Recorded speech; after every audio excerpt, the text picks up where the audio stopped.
Mic check, 1, 2, 3. Mic check, 1, 2, 3, 4. Mic check. Good.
everybody ready?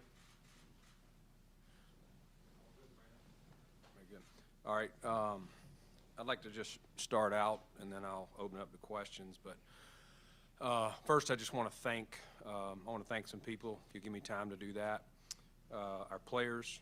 You know, they fought hard all season long. It wasn't perfect by any means. We had our ups and downs, but those guys hung through. And I told them, you know, they were resilient is the word I would use, despite some of our setbacks during the season. And you saw that down the stretch. Coaches, you know, they laid it on the line. They put it all in. You know, I'm in the office right next to Leslie Frazier and Sean, and down the hall is the offensive staff. These guys put it in. They put a lot of hours, a lot of work. I can promise you, nothing. They've looked at every single thing of every single game, even the ones we lost, and I'm really appreciative of what they did.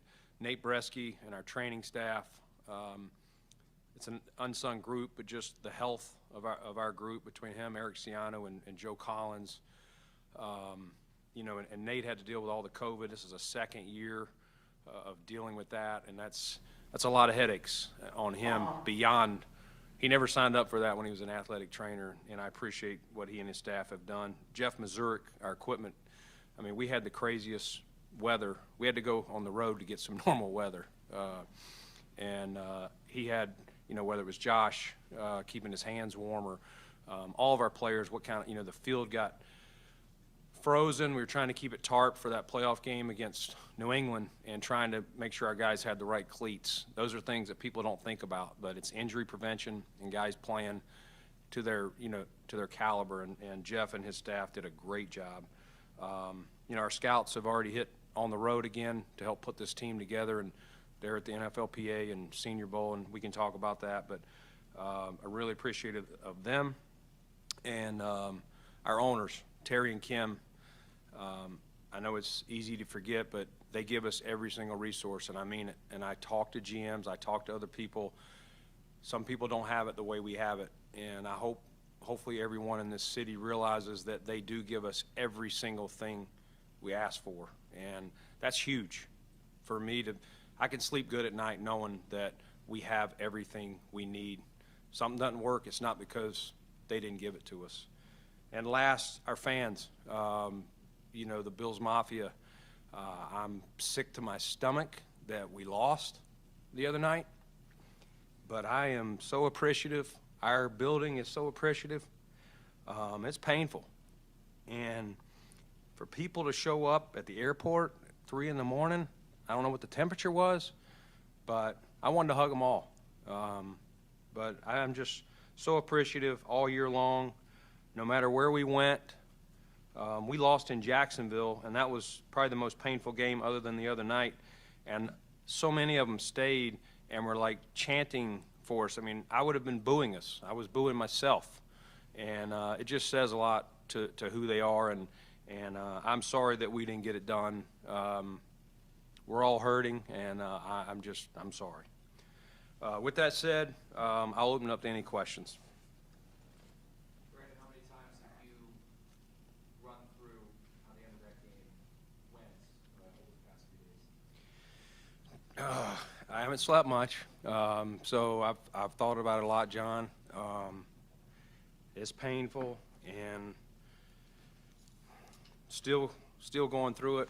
You know, I haven't watched the film, to be honest with you. I watched a little bit of the last plays, but I can't watch it right now. I'm not in a good spot, but I will. We'll review it, and we'll learn from it. I promise you that.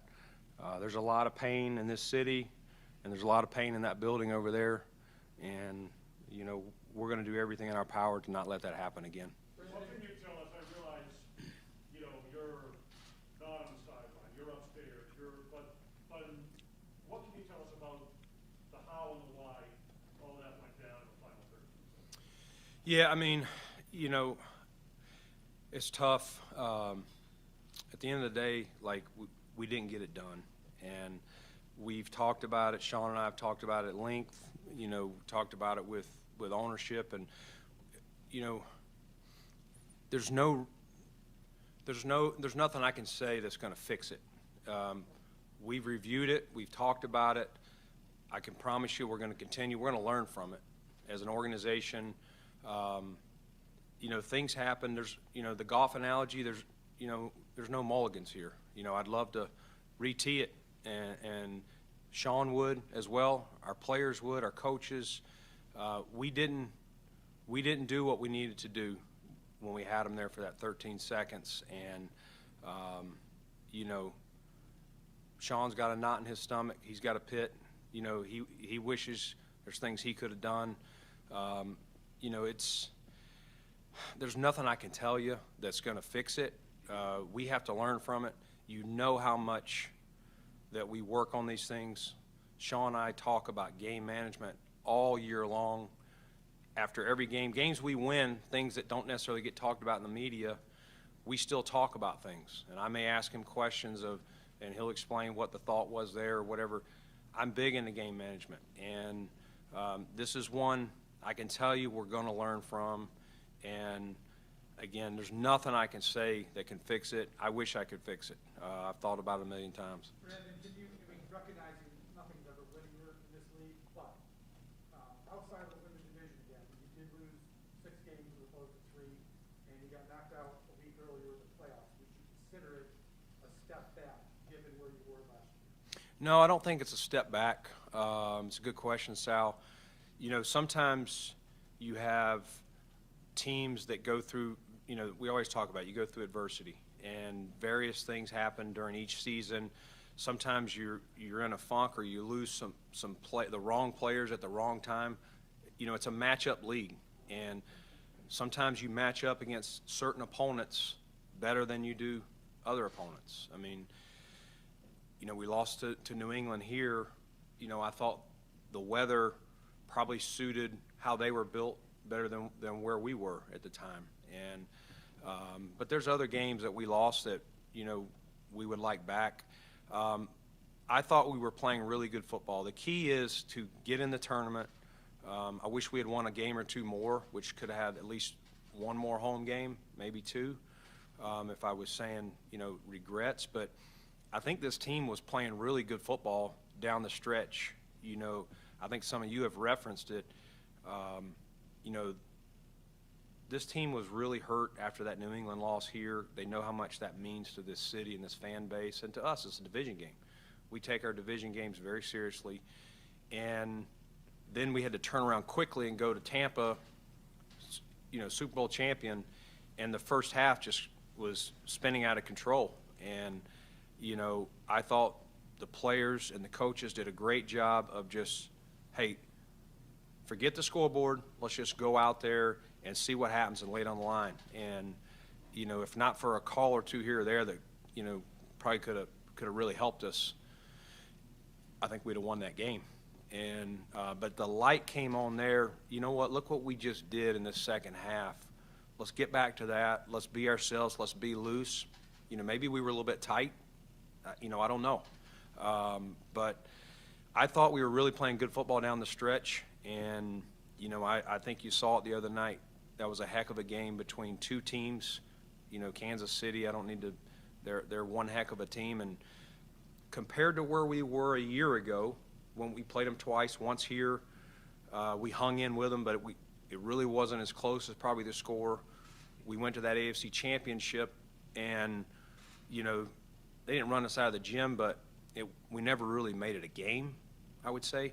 This year we went on the road, and we played really well there week 5 and beat them. And I think that gave us some confidence. We had to go back on the road again, and I mean that game could have gone either way. I mean, I truly believe if we played them 10 times, it's probably 5-5. And that's my heart of hearts. They may think different. That's how I see it.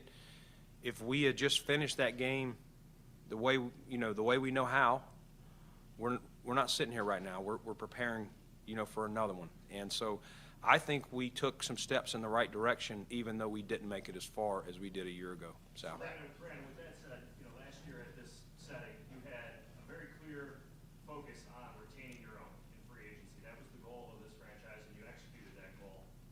When you sit here today, knowing, though, that you still haven't gotten still the goal, retaining your own, or do you have to maybe say, I need to look outside this organization for the reinforcements necessary to get us over that hump? Yeah, and I would say, Jay, it wasn't when I left here last year at this time that we had to have all our guys back. It worked out, whatever we had, 21 or 22 starters, something like that.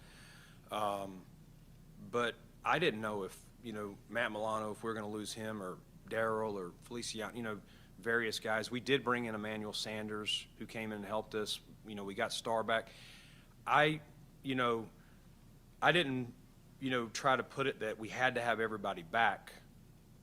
I wanted to get some of those pieces back that I knew could help us, that did, but I was still looking on the outside, last year, and we'll do the same. We're going to assess this roster, which we've started personnel meetings this week with each side of the ball, and we've got to first know our own roster before we start looking at other rosters, and we've got to be honest. And it's hard when you lose a game like this to take the emotion out. If a guy played really good this week, but he hadn't played good consistently all year, we can't put too much positive. Or if a guy just didn't play well the other night, but really was a big reason we were there, we don't want to take that away. So we gotta step back, but we also got to be honest. But Jay, I'm going to look everywhere. I'm going to look inside this building, and the cap matters here too. So there may be some guys on this team that I want to keep that I can't keep them all. We now have paid Josh, and which is good because I know what his number is on the books for the upcoming years, and we can just build around it. The cap, went back last year, so we had to restructure some guys' contracts. I normally wouldn't like to do that, but we had to do it. A lot of teams did it. If you looked across the league, there were a lot more restructures just to get under the 182 number. This year it's going back up to the 208, I think.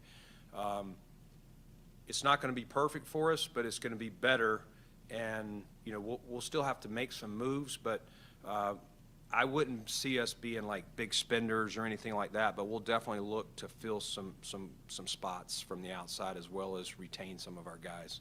Brandon, if I could follow that, from a defensive standpoint, statistically during the regular season, number one in the league in 6 significant categories, including points and scoring, that can't be overlooked. But at the same time, you did things in part to match up more effectively with the Chiefs last offseason. We've kind of seen that play out. Do you have enough defensively to get over the top, seeing how that game played out the other night? Do you need more?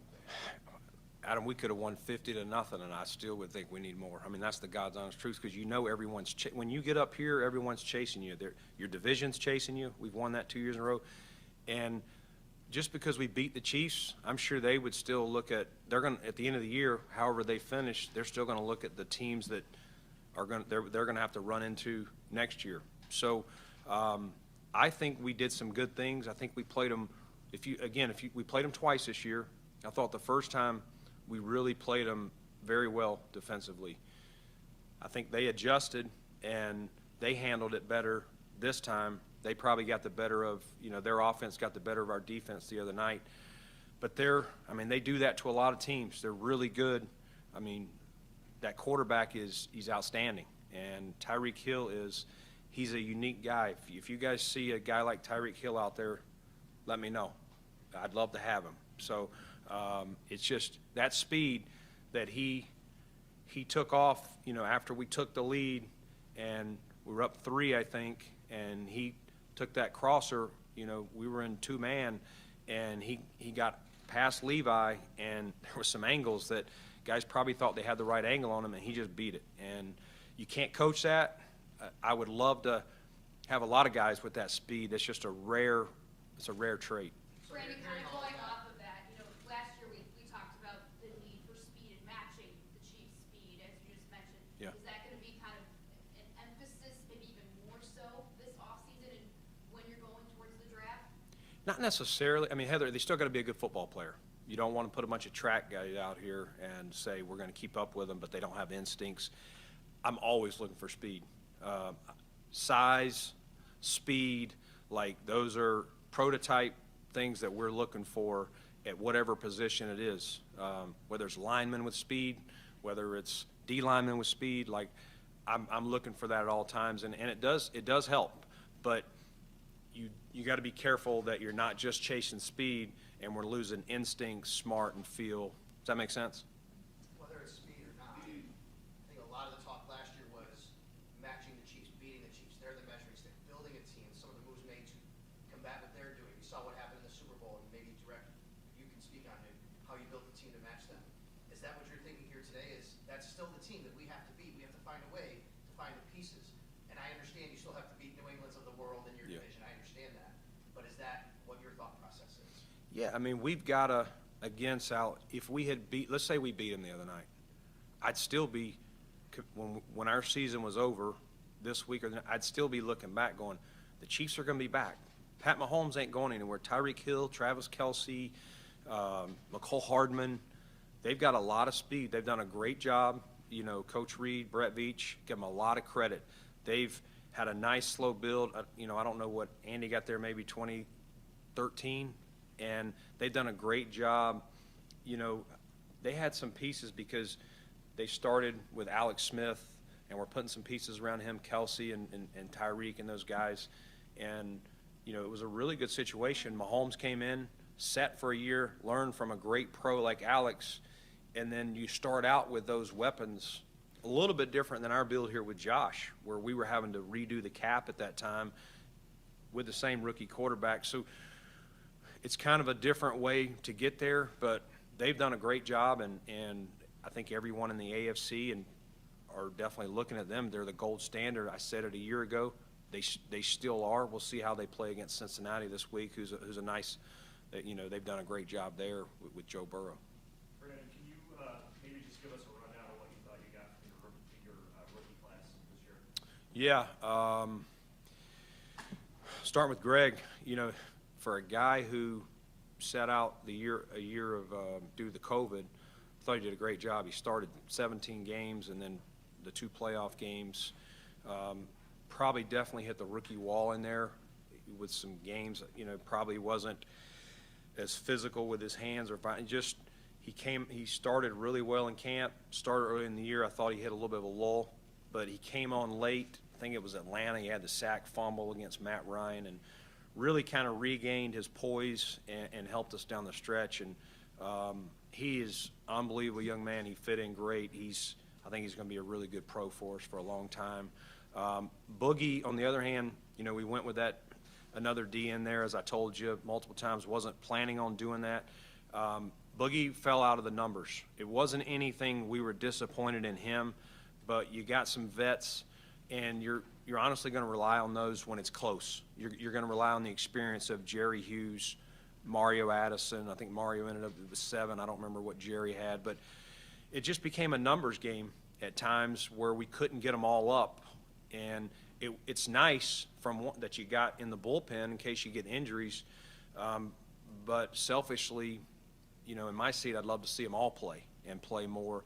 I thought Boogie really did some good things when he got his opportunity, and this will be a big offseason for him to come in and, as I've told him, fight for a starting job. You know, don't just settle for a backup rotational type player. I thought Spencer did some really good things for us, had some strong games. Dion was out to start the year with COVID. We had to play him at left, which was not our plan. We drafted him, and it didn't look too big for him. Dion got back, and we didn't start him at the year. We were trying to figure out, you know, a veteran group, let a rookie kind of ease in, but did some really good things. I was talking with Bobby Johnson the other day, and just his knockdowns per snap were really high. Just a guy cleaning the pocket for Josh, getting downfield, taking guys out. He's got some things to learn. I thought he hit the wall a little bit at times too, but you know, we expect big things for him as our right tackle going forward. Who am I leaving out here? Tommy Doyle did a great job. Was the extra lineman for us. Played a lot late. Obviously, he had the touchdown, which was a cool thing for him. We expect a lot from Tommy. He really, from preseason, wasn't sure if he was ready to help us on the 53 immediately, but where he was probably made one of the biggest jumps of the class from where he was when we ended camp to helping us down the stretch. You know, Speedy, did some good things when he got his chance. Wild Goose is gone. Who else am I? Hamlin. DeMar did a great job. I think he's got a real legit chance. You know, obviously he's behind Micah and Jordan, but he's a good special teamer, and you know Jaquan kind of settled into that third safety this year. I think he's really going to push Jaquan next year behind those two guys. But I think if he works and does the thing that he did this year, I think he's going to play in this league for a while. Brandon, you spoke about a couple of these guys, Greg and Woodland, but considering the assets that you have devoted to the defensive line, rookies and free agents, draft free agents, did you feel you got enough from the defensive line? I know it's the #1 defense in the league, but did you get enough from your pass rush specifically for that D-line? I think in certain games we did, Sal. I think there were some games that we would have liked to have more, if I'm being honest. But I think they definitely helped. You know, sometimes what happens is people, when your rush is going well, you play some opponents, they're going to get the ball out faster to frustrate you. They're going to screen you. You know, that's how you defeat this defense, is a penetrating group. But consistently all year, probably not as much, but I think they did some really good things. We're kind of in a blend of some aging vets with some young guys, but I like where we're at. I like where we're heading. And Sal, I'm always going to put resources in the front. It's just how I believe it should be built. And you know, don't ever be shocked if you see us trying to add there, free agency or the draft, at any point. Brandon, one guy that's so polarizing within the fan base, Lotulelei. Obviously, he missed last season, coming in a little bit of an unknown. Some availability issues at times this year. What was your assessment of him this year? Yeah. Yeah, really good question, Matt. I think Starr came back. I was worried. You take a year off, worried about injuries. You know, this is a hard, you know, his position, it's a car crash in there. And I thought he had a couple things early, missed the first game. But once he got going, that game in Miami, his first game back, he really balled out and played well. He was a force, probably his most consistent play until he got COVID that day of the Jets. But if you look at his tape from week 2, his first game, through whatever game was before the Jets, he was one of our most disruptive linemen. We've talked about it before. He's not going to get a bunch of sacks. I know he did one in the New England game. But when he got COVID, when he came back, you know, it really affected him. And without getting too deep in the woods, you know, I don't think he returned to form. And I think he'd be the first to tell you that, to what he was playing early in the year. And so he got better, and I thought it improved the 2 playoff games, but I still don't think it was as consistent as he was, you know, the first part of the season. Randy, going back to scouting and the draft coming up in the near future, last season, a year ago, everything was kind of closed with COVID. The NFL Combine was not open directly to in-person and Yeah. such. Does that make a difference this year that I believe now the Combine will be open in person, and assessing these guys face-to-face, is that big of a deal that's going to be a plus for you this year? It's definitely a plus to be able to get up next to these guys and be around them, and just even when you're not interviewing them, you got people kind of keeping an eye on them at the Combine, keeping an eye on them between practice if it's at the, you know, the East-West or the Senior Bowl. So that exposure will help us for sure. The Zoom world, and I appreciate you guys doing this in person. I hate the Zoom world, but you know, the Zoom world is good on some accounts. We can reach more people, but it's never as good as in person. And so I'm excited about this offseason compared to last offseason. Brandon, what do you think you got from Cole Beasley this year, and how does he project forward? Yeah, I mean, Cole had, I think, about the same number of catches. Joe, you can verify that for me. Maybe not as much total yards, and I don't remember his touchdown count. Cole can still play. You know, at times our offense went through some different things were working at times early in the year. Middle of the year we had some lulls, and then late. Isaiah played some roles in some games where, you know, Dable thought that, you know, the jet motion, the jet sweeps, you know, if it was press man, you know, Isaiah running across the formation, whatever it was, deep overs, that was a better matchup. So sometimes Isaiah, you know, and when he got his chances, he made plays. I think that, you know, probably took Cole out of the game, sometimes just for our running stuff. You know, as we got our running game going a little bit down the stretch, we just felt that Isaiah really helped that, because you know, the stuff behind the line of scrimmage is harder for these backers or whoever's the safety coming down to read, and it's not a way we would use Cole in that way. So Cole can still play, and he'll continue to play in this league, and, you know, his diminished snaps was just more where our offense was at the time. We had a lot of pieces. I mean, the game at New England, it can be hard. Not that you have too many pieces, but you got Diggs, Emmanuel, Gabe, Cole, Isaiah. Everybody wants the ball, and that's where Dable's job is hard, and Josh Allen's, you know, he's wanting to feed them all. In some games, one guy's getting 8 targets and the other guy's getting none, and it flips. I thought that game against New England, our receivers all pitched in and made plays, and it's hard to do, but I think it was as much maybe it didn't feel like he had as much production because other guys were making plays. I mean, 2 years ago, it was really him and John Brown. Last year, it was him and Diggs. John Brown was hurt. Gabe came on for us. I felt like this year 2, we had just more weapons at Josh's disposal. He said he can still play, but do you see him as a piece moving forward for your team? For our team? Yeah, I mean, Cole, he's still under contract. So, you know, I didn't sit down with Cole at the end and see where he was at and things like that. But yeah, I would anticipate Cole being back. Brandon, how would you assess the run game? Because there was something last year that we talked about that was inconsistent and probably needed to take a step forward. And then this season, maybe it started a little slower than expected, but certainly finished strong. So as a whole group, how would you assess that part?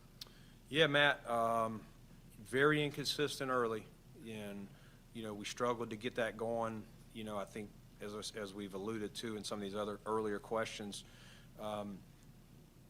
we definitely found a rhythm. I thought Devin had his best stretch of his 3-year career, December, January, ran with, for a 200-pound guy, he runs with good power. And I thought his vision was really good, and catching the ball out of the backfield, you know, and I thought the O-line found their rhythm. And again, it's all got to work in sync. And sometimes, you know, I could go bring in 5 Pro Bowler linemen here, and everybody go, man, we're about to just run through the world. It doesn't always work that way. The communication piece is so important between these guys. And, you know, obviously it starts with Mitch at the center calling, you know, IDing the protections or whatever the run game is.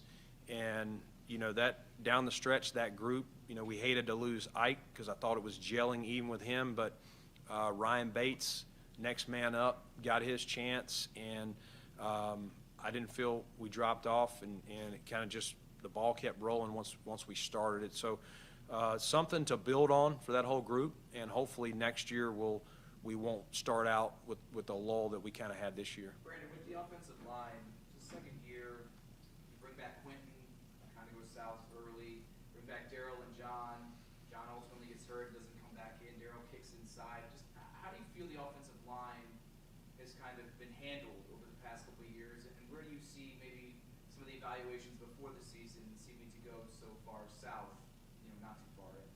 Yeah, I mean, it's 2 ways. I mean, I feel like we've had good depth, you know, even back to last year that with Quentin's situation, you know, the hard part is when you have a lot of competition, people that have started, they want to start, and I want that. Sometimes people can get frustrated, and so it kind of goes both ways. You gotta have enough talent. You're going to have injuries there. We see that, but you got to make sure that you also have guys that understand their roles and are willing to accept them. And so I think that happened, I mean, at times. But, you know, we'll continue to try to have depth there, and we'll continue to try to build it. As I said, with the D-line, we got to be strong. It starts with protecting Josh. And part of protecting Josh is also a run game. And I'm not saying we got to run it 30 times, but enough to keep them honest so that these DNs aren't just pinning their ears back and, chasing him 7-8 yards down the field. Brandon, overtime rules have been a big topic among the Yeah. fan base, understandably, coming out of Sunday night. And I don't know to what degree that you talked to Terry and Kim, or could you indicate maybe to what extent they would be in support of a change to overtime rules, any proposal moving forward? Yeah, Adam. It's funny, when we had in-person the league, the owners' meetings, a couple years ago, it's been the last 2 years it wasn't. That was a big topic on the table that was being tossed around. Various proposals were being thrown out there. It happened again last year, but we had the owners' meeting Zoom. It was kind of a harder, nothing passed. I do think it's a hot topic. I have my own ideas. At the end of the day, we lost the game the other night, but of course we would love to, and I think TV audience would have loved to seen Josh and our offense get it back. I would definitely love to see it brought back to the table. I'm not saying I have the exact idea, but I think there's some ways to do it. Without getting into detail, I think there's a way you can do it in the regular season that handles that, but let's do something in the postseason when it's all on the line, and that would be where my head is on it. I have not talked to Terry and Kim on it. Sean and I'll, in the coming days, we'll do our exit with them, kind of debrief of the whole season, and I'm sure we'll talk about it. So you could see a comparison, say, to the NHL when they'll have a shootout during the regular season and a sudden death format, not direct, Yeah. but a different format for the postseason. Will it be? Yeah, there's something that I've thought of, and that has been proposed too. There's been some different proposals of something in the regular season a certain way, because it's a 17-game season, okay? You can't have these guys playing too many minutes from wear and tear. So maybe there ends up being some more ties in the regular season, but let's make sure we give both offenses a chance when the season's on the line. I think we all I know Kansas City lost a few years back to New England, I think in a similar game, maybe it was the championship game, where Brady took them all the way down, scored. Mahomes never got the ball back. And so I'm sure, even though it benefited them the other night, I'm sure they would be in a favor. If you got Pat Mahomes, you're always going to want to make sure he gets the ball, and we feel the same about Josh. We know that Brian could wind up getting a head coaching job, or Leslie for that matter, but Brian could wind up getting a head coaching job. There's reports that Ken could be his first choice as OC. So a little bit of a two-part question here, Brandon. I know you can't go into details, what are those talks like leading up to that, to communicate to Ken what you would want, number one? And number two, last year you kept your entire staff intact, which is very rare, actually. Yeah. A couple assistant position coaches went to college. Let's say Ken or other people do leave.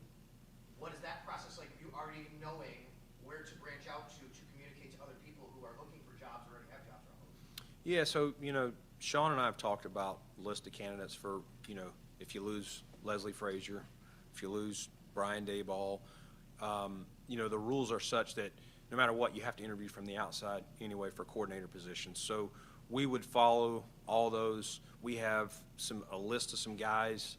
We kind of have to wait. We're kind of in this wait and see mode, because at this point, Brian and Leslie are still in the interview mode, and it's hard because we're kind of like, is he getting one? Is he not? Is he getting one? Is he not? And we're rooting for them both to get one. We really appreciate what they've done, but until it happens, we can't start our process of interviewing for,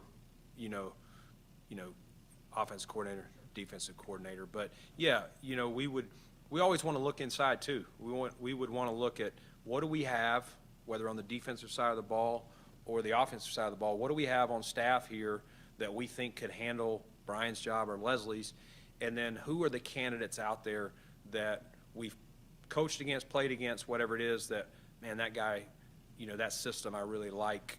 I wonder what it would be like. Let me bring him in and pick his brain and see if he would be a fit. So we'll definitely look inside and look outside. Brandon, when it comes to possibly having to replace Brian Daboll, Sean said that, they would keep Josh in the loop and communicate with him. How much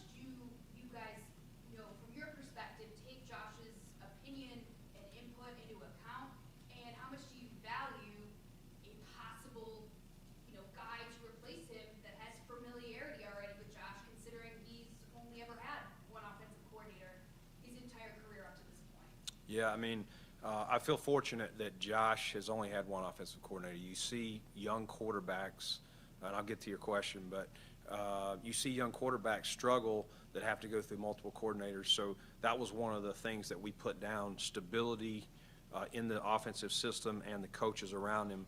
So it's been great 4 years, and 3 of those years, Ken Dorsey's been right there. Shea Tierney had a great group.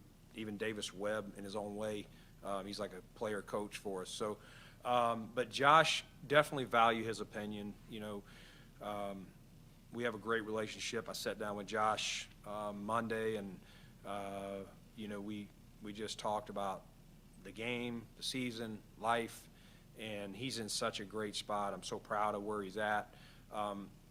I and/or Sean, we'd be crazy not to loop him in. Now he's not. We would ask him for opinion, but like sometimes last year, I'll go back to signing Mitch Trubisky. You know, I already had the deal, you know, close to done, but I called Josh and just said, hey, before I finalize this, this is what's going down. Is there anything I'm missing? You know, you guys have never had an issue with each other that I'm aware of. I've done my research, but I definitely wouldn't want to bring someone in the quarterback room, player, coach, whatever, that might not allow Josh to be at his best. And Mitch was outstanding, and I know he's going to get a chance to go out and play. But, yeah, whatever it is, if it's, you know, if Brian leaves, you know, we'd be silly not to get Josh's opinion. And listen, we know what he thinks of Ken Dorsey. It's very high. That matters to us. But we definitely have to do our due diligence. You mentioned Mitch there. Do you anticipate him potentially leaving for a starting role, or would you like to have him back, given the role that he had working with Josh? I'd love to have Mitchell back. If you could negotiate that same deal we got him on last year, Jay. I can give you his agent's number. Let me know if you get it done. But everything's negotiable, buddy. But yeah, Mitch did a great job. What a fit here he was, you know, and his wife, and I know they're expecting now. He and Josh didn't really know each other, but Josh and I talked about Mitch yesterday or 2 days ago, and he was outstanding. Like, for a guy that wants to play, you know, I worried in season if he was going to start getting the itch, like, man, I want to get out there. And we even, you know, someone called us at the trade deadline asking about him, and he was such a great fit for us. I couldn't part with him, knowing the team we had. And, you know, fortunately Josh stayed healthy. But if anybody calls me about Mitch on another team, I'm going to give him, you know, a great recommendation. And if he doesn't get where, I've told him and his agent, if he doesn't get what he wants, we got a spot for him. Having that experience with Mitch, though, how do you approach the backup quarterback spot going forward? Like, it's a one-year thing. Like, with Mitch, do you see that fitting in the future, or how do you kind of view building behind Josh? Yeah, we'll definitely look. We'll look at both free agency and the draft, just like we did last year. This was unique that, you know, Mitchell had some.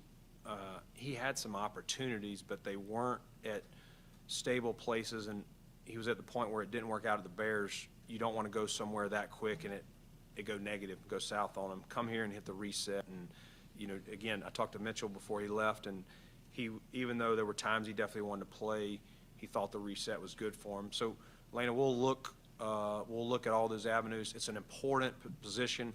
We know how Josh is. You know, I'm up there screaming for him to get down plenty of times. You know, and I don't ever get onto him for throwing interceptions, you know, a fumble or, you know, whatever happens. The only time I ever get on to Josh is for taking unnecessary hits. And that's his play style. That's why we love him. But a backup quarterback is very important, knowing the way he plays the game. I was going to ask you about that in terms of Josh and running the ball. And, you know, from the outside looking in, it seemed like as the year went on, I'll use the word cohesion within the scheme of the offense. Like, it seemed that there was some type of consensus. We're going to use this to our advantage, but we're going to be smarter about it. I'm putting words in your mouth that I don't mean to, but I sensed a more less ad-lib and more like designed stuff that factored in that to an extent, with there obviously being a risk there. Was that the case? You nailed it, Adam. Spot on. I think he likes to run the ball. You know, he enjoys it. I think it gets him lathered up. And, you know, he's a linebacker playing quarterback. That's his mentality. I think you guys know that. Like, I want him to get down. He wants to run over somebody. And he's improved in that. You remember at Miami a year or two ago, he's trying to, it's Kyle Van Noy and somebody else, and like dudes are teeing off on him. That's not what you should do. You should get down. But he likes, it gets him in a rhythm, gets him in a flow. The main thing that, Sean and I have talked to Dable about, or Dorsey, or Josh himself, is just try and get down when you can. And I thought this year at times he really did a good job. Down the stretch, late, got to have it moments. I'm a little bit more okay with it. Early in the season, slide, get out of bounds, don't take those unnecessary hits. Brandon, I know you concern yourself with everything, but cornerback in particular, you might lose Levi, Trey, you hope comes back and it's good, but Yeah. that looks like an area that is going to need some addressing. Is there a concern at that spot? Yeah, I mean, Sal, last year, I know people were upset or, didn't understand why I didn't draft one where we did. We had corners in the draft that we liked. The problem was we had other players ahead of them. And, we looked at this middle of the season, at the end of the season after Dane had played a lot, our guys measured out pretty well to, a good number of those guys in the draft. And you don't just want to take a guy. Let's just say I took a guy in the second round instead of taking Boogie, even though I didn't really have that value on him. You guys are going to be expecting, well, man, this guy went in the second round. The fans are going to be expecting, this guy went in the second round. I reached for him, and there's going to be a level of expectation. His teammates who don't scout are going to be like, oh, man, we got a second-round corner. This dude's – and then if he's not beating out a guy who you took in the seventh round the year before, there's going to be like, what's going on? That's a bust. And so I have to be very careful when I select a guy to make sure I'm selecting at his value. And that's why I truly follow the board to a degree. I couldn't continue to take DNs every round last year, even though I'd like to. But that's the truth. So it is a position, and probably the biggest emphasis is Tre'Davious coming off an ACL. Where will that be in August? Will he be able to practice some? Will he be full? Will he be definitely ready to go game one? You never know with those things. He's on track. He's here every day. He's working hard. He's super competitive. We're very confident he will be, but still a long way to go. So it's definitely something I'll pay attention to in free agency. Levi's a free agent. He tested the waters last year. We were able to get him back. He's a guy we will definitely talk to, and would love to get him back if he wants to be back. Time will tell there. But either way, we'll continue to look for depth at the corner position. Brandon, going back to Josh Allen. Yep. Sean McDermott said when we talked to him yesterday that we still want to continue to put pieces around him that help him succeed. How does that get easier or harder, knowing that he's been here for 4 years and has had a lot of success? And you guys do have pieces that you like in place, but you're probably just looking for more specifics now, but also balancing how the offense finished the end of the season. Yeah, I'm always going to try. First thing, I'm going to try and protect him. As I said earlier, I got to make sure the O-line is set and that we're confident in them. But beyond that, always looking for the various pieces, whether it's a size guy, a guy who's just going to run the intermediate routes quicker than fast. We mentioned Tyreek Hill.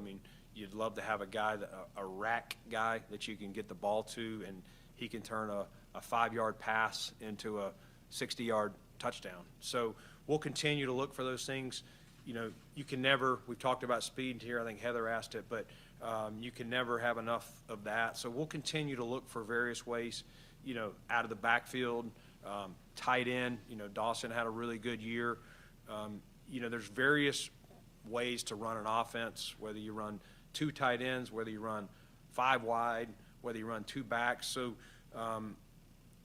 you really just want to find different pieces, and it doesn't have to fit exactly. We don't have to go just find a tight end or go find just a certain receiver. We'll find pieces, and that's where Brian Dable, and if Dable goes, it'll be on the offensive coordinator to kind of put it together and utilize their skill set.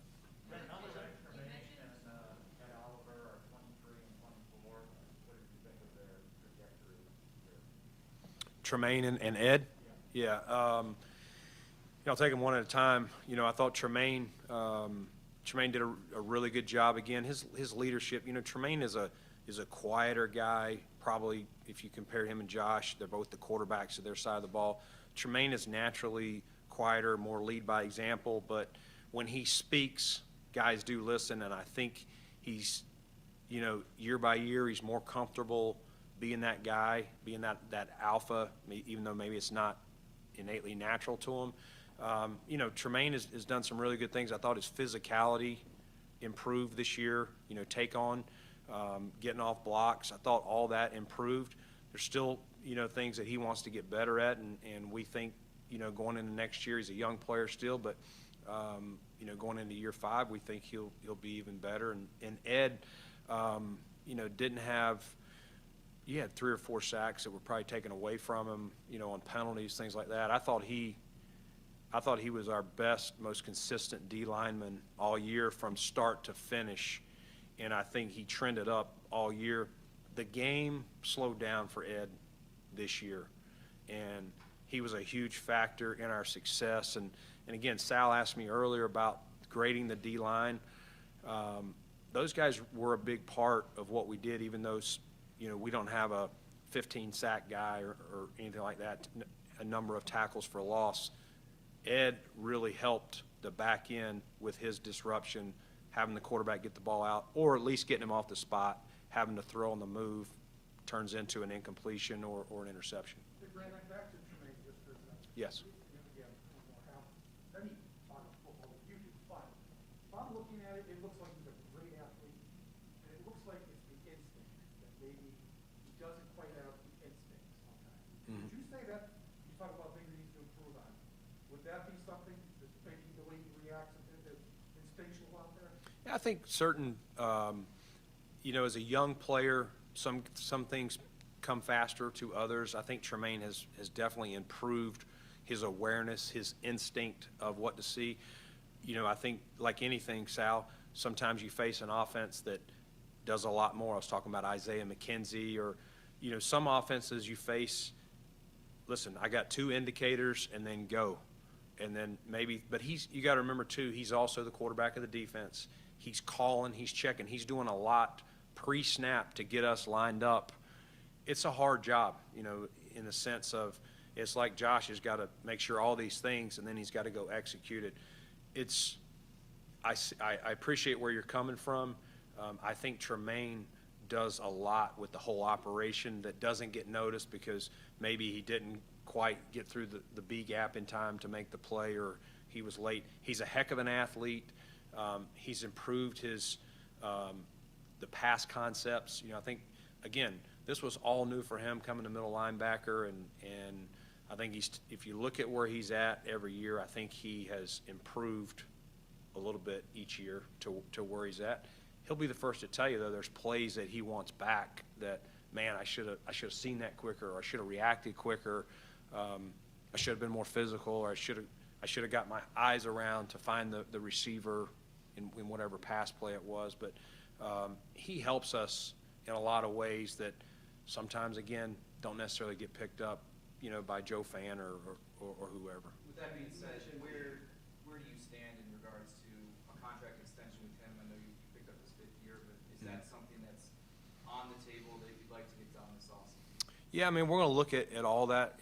The cap is what the first thing I got to do is make sure we can operate and what moves are going to have to be made, whether it's a pay cut. We did that with some guys, cap releases. So I'll kind of do all that first. But, love Tremaine, and I'm sure at the right time, we would consider anything. But it's, I really don't usually do that at this time of year. We'll just kind of see how it goes, see what holes we fill, and, probably table that for now. Anticipation, the 5th-year option on Ed, do you anticipate? Yeah, I mean, I haven't done, but yeah, I mean, you heard me rave about him, so, yeah. 2 players, Brent, real quick.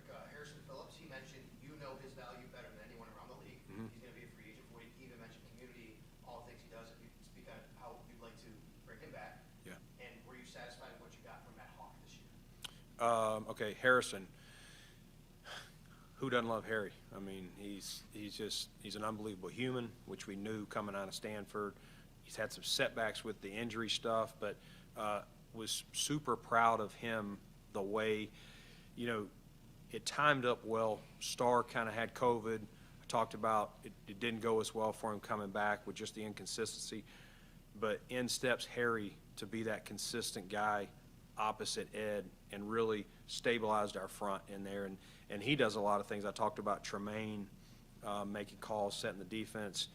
Harry probably communicates the most to that D-line when they're running games, what's coming based on down and distance, alignment, formation. He does a lot to help Ed and these other guys from a defensive line standpoint. Like Kyle Williams was amazing at that. That's why Kyle played so long. He was good enough, but he's just so smart. He knew what was coming, and he beats the guy to the punch. Harry is really grown into that, and so we'll have to figure out, what his value is, and that's kind of been my conversation with him. But, really proud of him. Would love to. We drafted him here. Would love to keep him and see him continue his career here. Matt Hawk, inconsistent year. He just had his ups and downs. Matt's a great kid. Worked hard. Really did. It didn't always translate. I know he had the one really bad game. Nobody felt it worse than him. Matt works super hard. Great teammate. All that stuff. We just didn't want. I know people probably were frustrated and should we swap him out? Should we not? But Tyler Bass was having a Pro Bowl year. I know he was like third or fourth alternate. He got robbed in my mind. He had a heck of a year. If people had to kick in the elements that he kicked in and did some really good things, his numbers would be better if he wasn't, necessarily playing here.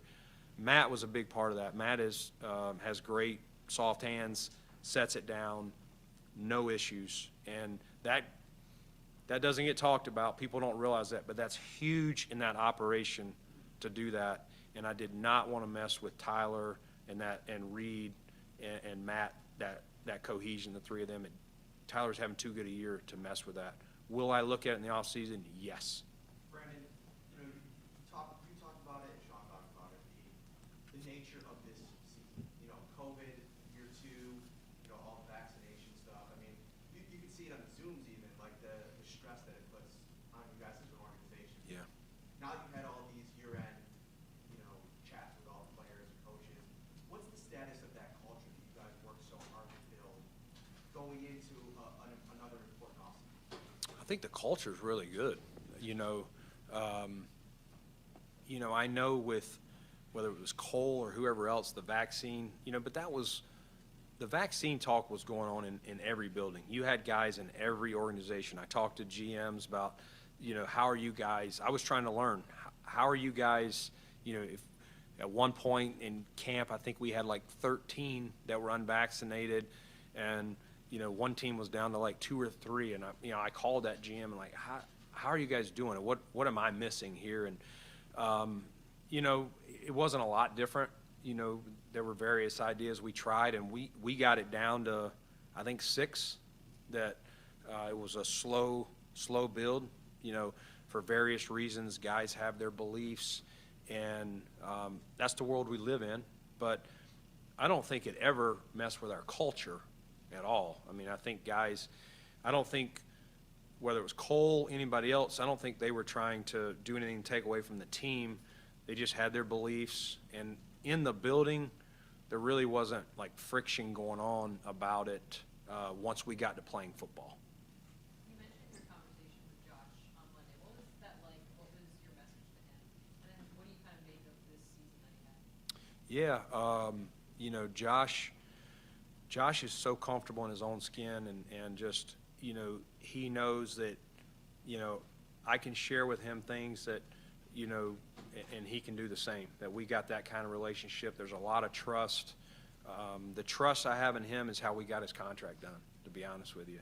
And because, like anything, the agent's job's always to just get as much as they can, and I think Josh did a great job of laying out what was important to him, and we laid out what was important to us. And without that relationship, I don't know if that would have got done. But his year, was I thought he had a heck of a year. There was a couple, he went through, a few games where our offense was out of rhythm and maybe he wasn't in sync either. But for a lot of the year, I thought he deserved to be in the caliber, of the top quarterbacks in the league. And, I think we can all agree he got snubbed on the Pro Bowl. And, but the great thing about him, it's a deeper chip on his shoulder, and we saw that. I'm proud of him. I'm excited that he's our guy. And it's a relief because you look around the league, and this is the most important position in all sports.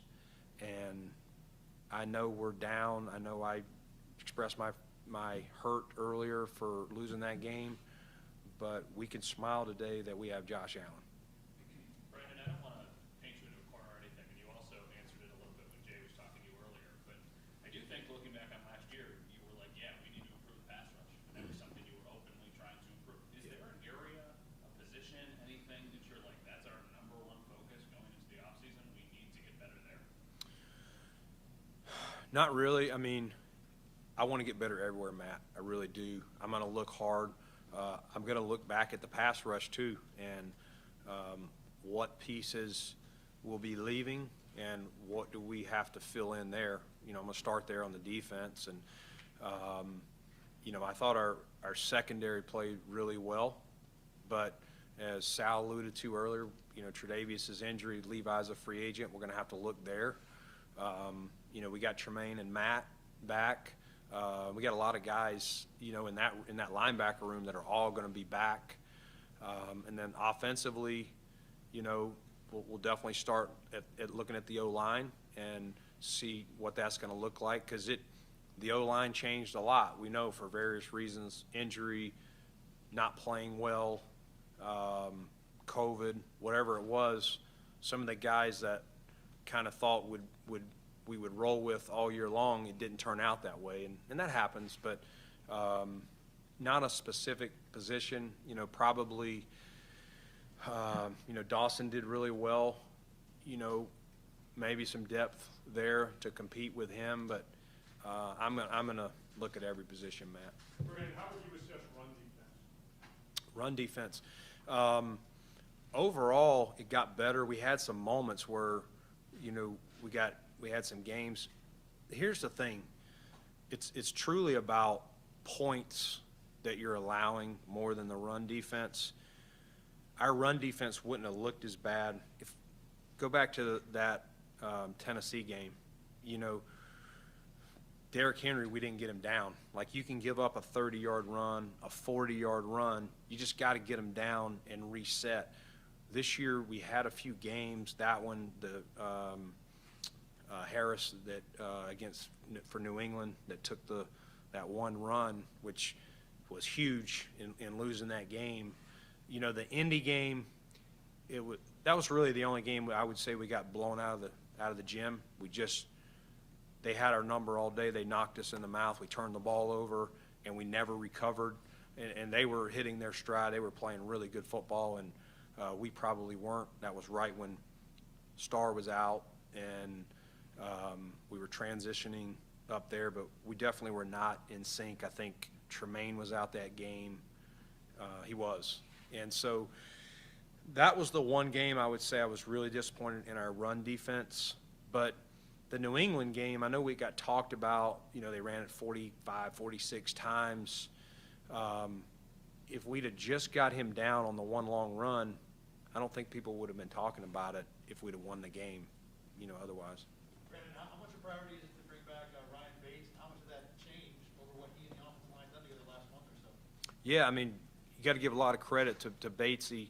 Just from when he came in here, we traded for him in the middle of training camp, and we were going down. I'll never forget. We're going down to Carolina. He's never played center. We're going to scrimmage them, and somebody was out, and maybe it was Mitch or something, and somebody else went out, and we're like, Bates, can you play center? Oh, okay. And he went in there like he had done it before. It's like, and he became a 5-hole guy. I mean, it's you're talking about a baseball analogy, a guy that could play first base, third base, left field, emergency catcher. And, you don't have those guys. So he's a great piece for us to take on game day. Super proud of how he came in there. Ike goes down, and we didn't miss a beat. And he and Dion and Mitch on that left side really meshed well. And I thought Dion played some of his best football with Bates next to him. So I think, does Dion get credit? Yes, I think Bates gets some credit there too. What about the future of Jerry Hughes? What have your conversations been like with him about coming back? Yeah, talk to Jerry.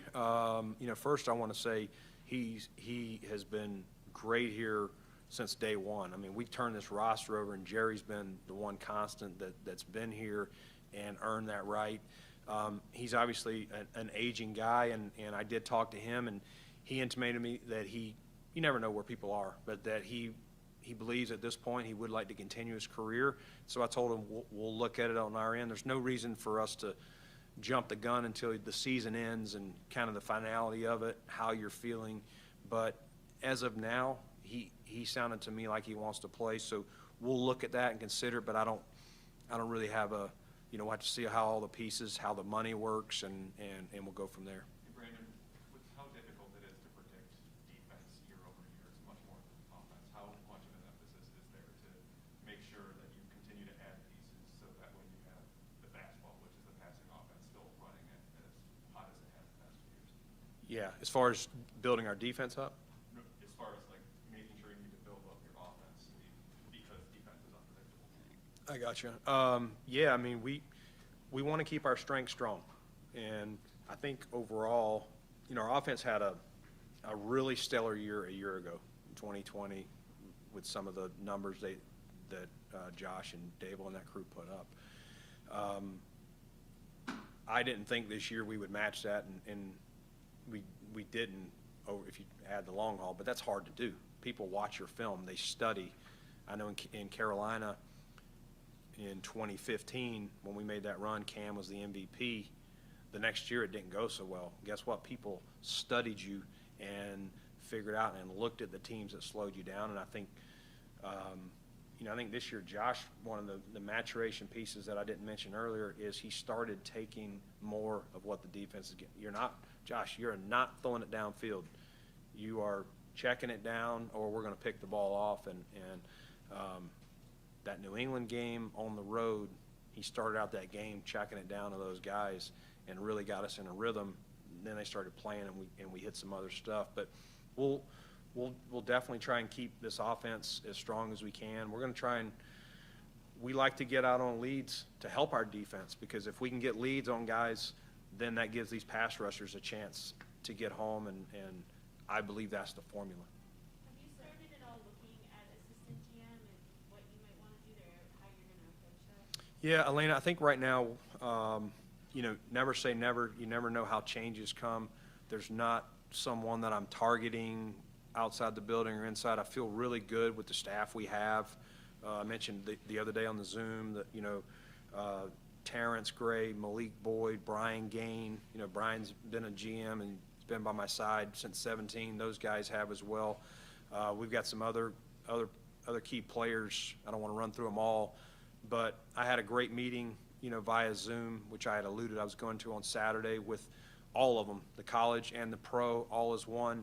And we just kind of talked about everything that's coming up, where we're at, where we're heading, and I think we'll be just fine. We'll fill in the gaps, the things that Joe was leading for us, and it'll be a little more on Brian Gain, be a little more on Terrence, a little more on Malik and their staffs. But I really love the staff we have. So my plan right now is to go through the draft and do that, and then just kind of look at that point, that's kind of the end of our season, like we are now, and I'll look at that point to what changes, if any, I would make. I know that. You mentioned Emmanuel Sanders a couple of times. Just what did he bring to the team this year, and what have your conversations been like with him about his future? Yeah, Emmanuel,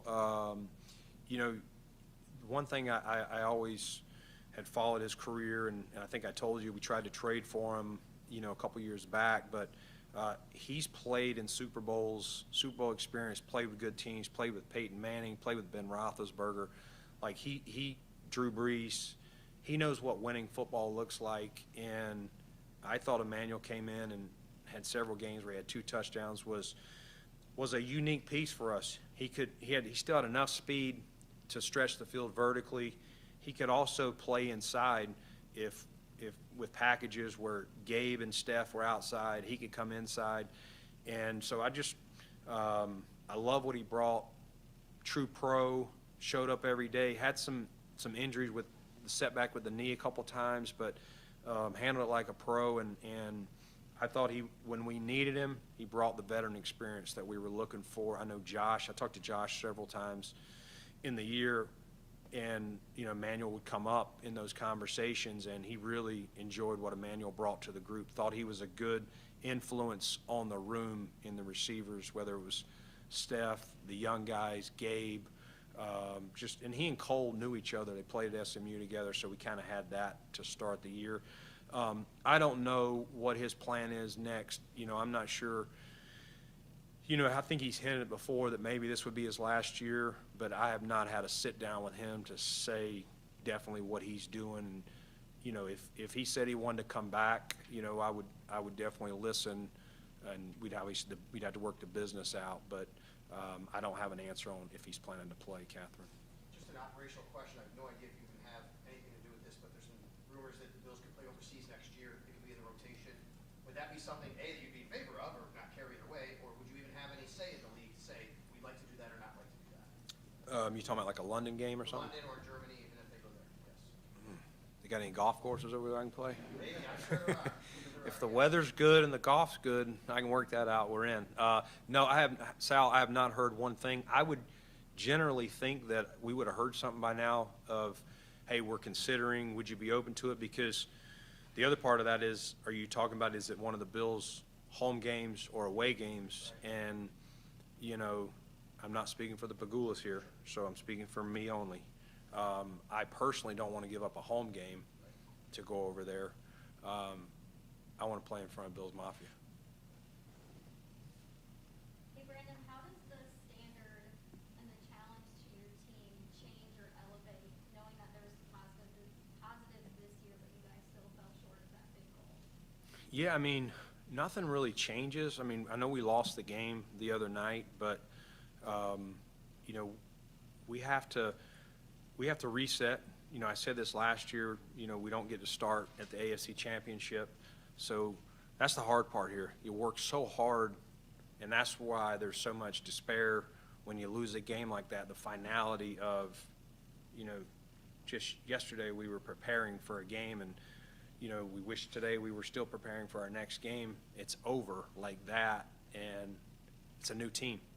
And so, one of the things I said to the guys in the exit team meeting was, it starts in our off-season program. And listen, lifting weights, running, all that is important, but it starts with that bond, that trust factor of the guy next to you. And that is very important as we have our culture here. And so that will be, as we look for the draft, free agency, pieces that fit our culture. Obviously, they got to be a good enough player at whatever position they play, but we'll continue to look for the same types of players, and we'll look to add youth where we can in the draft. And again, the standard doesn't change. We have to start it over again, 0-0, and we're going to have to work our tails off because we know it starts with winning our division. And New England, Miami, the Jets, in various ways, the Jets have a lot of picks. Miami's got a lot of picks, and both those teams have money. New England was very aggressive last year in free agency.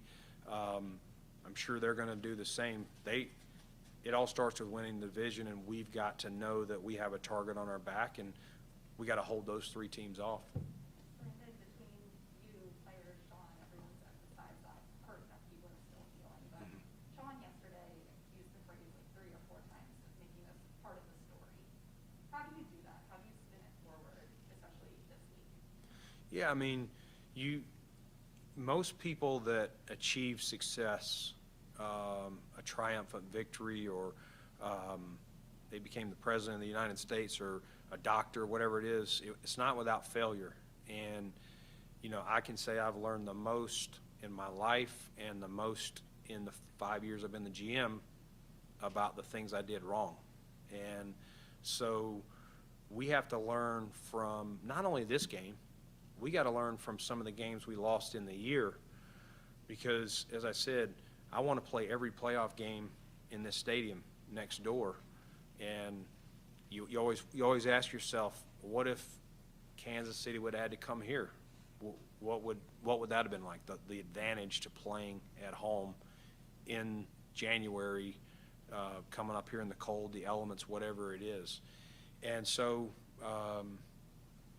you know, I think that's how you look at it. You got to learn from it. We're definitely going to look at everything that went right this year, but we're going to look hard at everything that went wrong, including the last 13 seconds. Very good? Thank you. Thank you. What's that, Italy? I'm up for it.